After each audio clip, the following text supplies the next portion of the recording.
Welcome to today's episode of Monsters in Modern Society, where we're going to delve into the shadows of literature, history, and the modern world to understand the creatures that haunt our imaginations. I'm your host, Rachel Clark, and today we're unraveling the mysteries of Mary Shelley's Frankenstein through the lens of monster theory. How do we define a monster, and how does this concept remain relevant in our modern society? Let's get into it. Segment 1, Monster Theory Explained. First, let's talk about monster theory. Jeffrey Jerome Cohen, a leading scholar in this field, argues that monsters aren't just creatures of horror. They're mirrors of societal fears, anxieties, and boundaries. His 7 theses highlight how monsters symbolize cultural taboos, question the norms, and force us to confront what we're unwilling to accept about ourselves. For instance, in his first thesis, The Monster's Body is a Cultural Body, Cohen writes, "The monster is born only at this metaphoric crossroads, as an embodiment of a certain cultural moment of time, a feeling, and a place.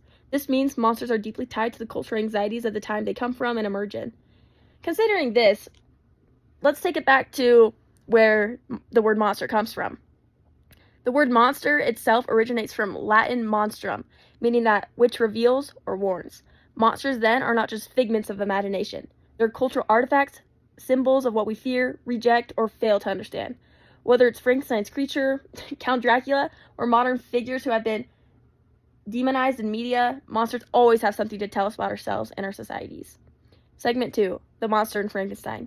Mary Shelley's Frankenstein introduces us to the main character, Victor Frankenstein, who is an ambitious scientist, and his nameless creation, referred to simply as the monster or the creature.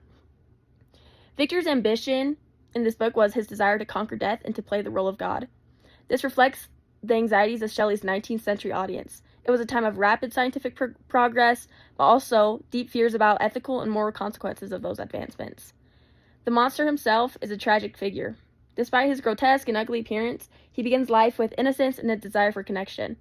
It's society's rejection and Victor's abandonment that shape his descent into violence. To quote the monster directly, "I am malicious because I am miserable. Am I not shunned and hated by all mankind?" This line shows the core of monster theory, showing how societal rejection transforms, in quotations, the other into something feared and vilified. Cohen's thesis, The Monster Dwells at the Gates of Difference, explains how monsters embody difference honestly, becoming scapegoats for societal fears. So this kind of brings up the questions of, so who's the real monster here? Is it the creation who is only reacting to the cruelty he faces, or is it Victor whose blind ambition leads to destruction? Shelley forces us to confront uncomfortable truths about moral responsibility and the consequences of our actions. Segment 3, Monster Theory in the Modern World. Fast forward to today, how does the concept of the monster apply to our modern world? Well, let's focus on what kind of shapes our modern world, which is technology and the upcoming, progress of artificial intelligence and its rapid descent on, modern society and people. These two areas carry significant parallels to Frankenstein. AI and advancements like genetic engineering are reshaping our understanding of life, identity, and morality. Take, for example, AI systems like ChatGPT or advanced robotics. These technologies, much like Frankenstein's monster, represent human ingenuity, but also raise profound ethical questions. It brings to the question of will AI surpass human intelligence? Will it act beyond our control? These fears mirror Victor's predicament. He creates something so amazing and out of this world and new, but he fails to consider the consequences of his actions and the full consequences of it. Cohen's thesis, Fear of the Monsters is really a kind of desire, highlights how we are simultaneously fascinated and terrified by the potential of these innovations. Another example of this is CRISPR, CRISPR, the gene editing technology.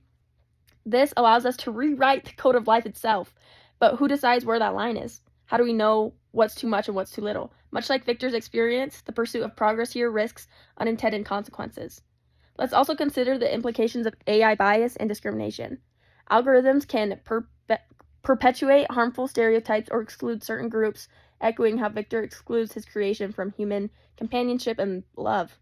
Monsters remind us of our own accountability in shaping what systems we rely on. Segment 4, Thesis Development and Argumentation. Mary Shelley's Frankenstein illustrates how unchecked ambition and the rejection of, in quotations, the other, create monsters. This theme is reflected in today's world, where rapid technological progress in artificial intelligence and biotechnology mirrors Frankenstein's cautionary tale about humanity's failure to consider the ethical implications of its creations. Shelley portrays the monster, like her portrayal of the monster invites us to question not only what defines monstrosity, but also how we treat those we deem other. Whether it's AI, marginalized groups, or even just destruction on, the environment, the lessons of Frankenstein literally are still so relevant in today's society. Ultimately, monsters make us ask tough questions like how do we treat the other, what are our moral limits for ambition, and how do we face the unintended consequences of our creations. Segment 5, Conclusion. As we've explored today, monsters are not just scary stories and something kind of taboo and in the unknown or mythical creatures. They're reflections of our culture, our fears, and our failures. By being able to study Frankenstein and apply monster theory to it, we gain insights into the challenges we face today, from the ethics of scientific advancement and to the dangers of exclusion and prejudice.